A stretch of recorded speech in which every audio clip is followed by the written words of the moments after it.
माननीय मुख्य अतिथिगण, शिक्षकगण और मेरे भाइयों एवं बहनों, आप सभी को संविधान दिवस की हार्दिक शुभकामनाएं। आज हम लोग संविधान दिवस मना रहे हैं क्योंकि वर्ष 1949 ईस्वी में इसी तारीख को भारत में संविधान सभा द्वारा संविधान को अपनाया गया था। जब भारत द्वारा संविधान को अपनाया गया तो शांति, शिष्टता और प्रगति के साथ साथ संवैधानिक, वैज्ञानिक तथा आधुनिक दृष्टिकोण की दुनिया में भी हमने कदम रखा। हम सभी को यही पता है कि संविधान के निर्माण में 2 वर्ष 11 महीने और 18 दिन लगे थे, लेकिन इस समय काल में संविधान निर्माताओं द्वारा कितनी कठिनाई हुई, परेशानी उठाई गई, यह शायद ही किसी को पता होगा। संविधान का जनक डॉक्टर भीमराव अंबेडकर को माना जाता है क्योंकि उस समय के सबसे तार्किक व्यक्ति यही थे जिन्होंने संविधान निर्माण में अग्रणी भूमिका निभाई। हमारे देश में एक ऐसे संविधान का निर्माण हुआ है जो पूरे विश्व के लिए कार्य करता है। हमारे संविधान के सबसे बड़े लोकतंत्र का ग्रंथ है। इसी से हमारे देश का रुख तय होता है। यह अब तक का सबसे लंबा संविधान है जिसे कई देशों के संविधानों के गहन अध्ययन द्वारा लिखा गया है।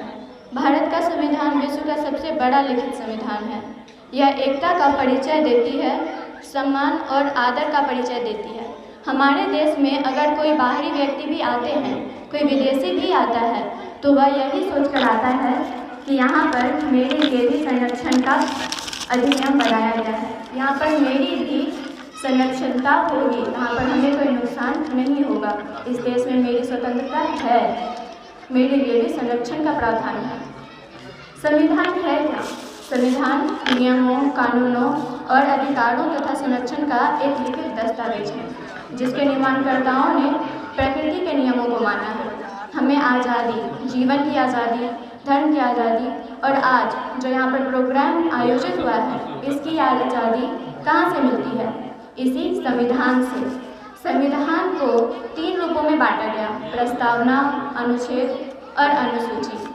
क्योंकि हमारा संविधान लचीला है, इसलिए हर परिवर्तन को अपनाता है, हर कमी को दूर भी करता है। तो वहाँ से लेकर यहाँ तक आज पहले 395 अनुच्छेद थे और अब 448 से अधिक अनुच्छेद हैं। पहले 12 अनुसूचियाँ थी और अभी भी 12 अनुसूची है। इन्हीं अनुच्छेदों के तहत हमें मौलिक अधिकार भी प्राप्त हुए हैं। अनुच्छेद 12 से लेकर 35 तक पूरे विश्व के लिए अधिकार है, संरक्षण है, प्रावधान है, जिसमें से 5 हम लोगों के लिए, भारतवासियों के लिए। अनुच्छेद 15, 16, 19, 29 और 30 यह केवल भारतवासियों के लिए है। बाकी के अनुच्छेद पूरे विश्व के लोगों के लिए हैं। जैसे कोई विदेशी अगर आते हैं तो उनके लिए सुरक्षा, कानून और उनके लिए किए गए गलतियों का क्या सज़ा होगी, वो सब इन्हीं में आते हैं। इन्हीं अनुच्छेदों के तहत हमें मौलिक अधिकार प्राप्त हुआ है, जिनसे हम ये सभी आयोजन आज जो हम ऐसे जी रहे हैं वो कर पाते हैं। हमें सामाजिक, राजनीतिक, शैक्षणिक, धार्मिक और शोषण के विरुद्ध आवाज़ उठाने का अधिकार भी प्राप्त है इसी मौलिक अधिकार की वजह से। इस मौलिक अधिकार को मैग्ना कार्टा भी कहा जाता है। यह ब्रिटेन से लिया गया है क्योंकि हमारा संविधान सभी संविधानों, सभी देशों के संविधानों का निचोड़ है। ये कानून तो बना दिए गए हैं, लेकिन मानवीय मूल्यों के बिना संवैधानिक मूल्यों का कोई अर्थ नहीं है। अर्थात मेरे कहने का मतलब यह है कि अगर हम इतने सारे नियमों और कानूनों को मानेंगे ही नहीं तो इतना मोटा किताब भी बेकार है। इतना मोटा दस्तावेज जो लिखा गया है उतने महापुरुषों द्वारा बेकार है, जिसे बनाने के लिए संविधान सभा के स्थायी अध्यक्ष डॉक्टर राजेंद्र प्रसाद ने पूरे भारत का सिर्फ ट्रेन से भ्रमण किया था, सिर्फ इसलिए ताकि वो भारत के प्रत्येक व्यक्ति से उनका विचार ले सके कि संविधान में क्या क्या होना चाहिए और क्या क्या नहीं।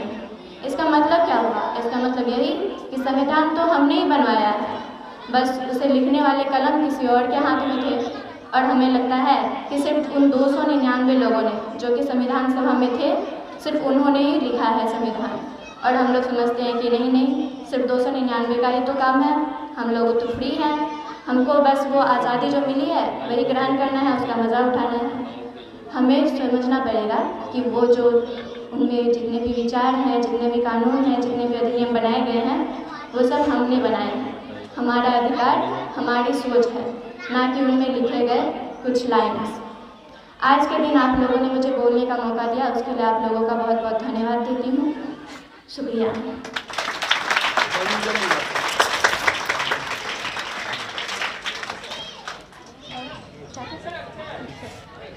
बहुत बहुत धन्यवाद।